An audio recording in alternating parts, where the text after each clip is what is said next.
background checks, gun safety legislation, raising the age, and banning assault weapons. This is an 80-plus issue. Again, they have all Democrats, all independents, most Republican women, and at least half Republican men. On making voting easier, it's another 80-plus issue. So the Supreme Court thing is like a stack of pancakes, right? It's on the opposite side of the American people and the three biggest issues that people think of when they think of assault on democracy.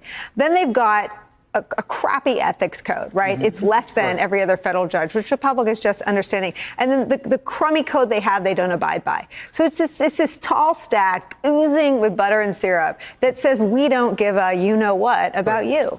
Right. So to Brian's point, congressional Democrats, the ball is certainly in their court. But my concern here, based on everything you've just said, is that they're going to come up, the congressional Democrats may come up with guidelines, even if the Chief Justice contributes to that somewhat. They may come up with guidelines, but are they actually going to come up with enforcement? These are lifetime appointments to a court that can make national policy for a generation. Where is the enforcement? That side of the equation has to be there.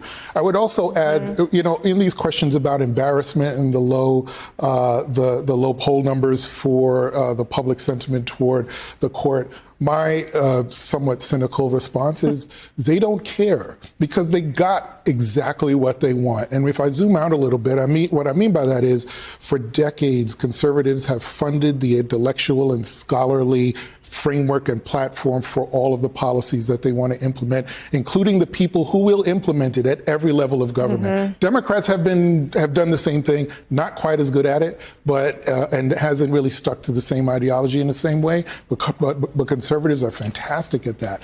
And in doing so, over decades, they got all the federal judges and the Supreme Court nominees that they wanted in place to be able to turn their back on what the American people want and support. So from their point of view, it's like the dog catching the car. People don't want what their Supreme Court did. Exactly right. So, but from their point of view, they're in exactly the spots that they have been waiting for decades. So they don't care about that embarrassment that we think they should care about as public servants. So the only question is, how do you enforce those rules and those guidelines to get them to stick to behavior in a responsible way that we think, you know, they should?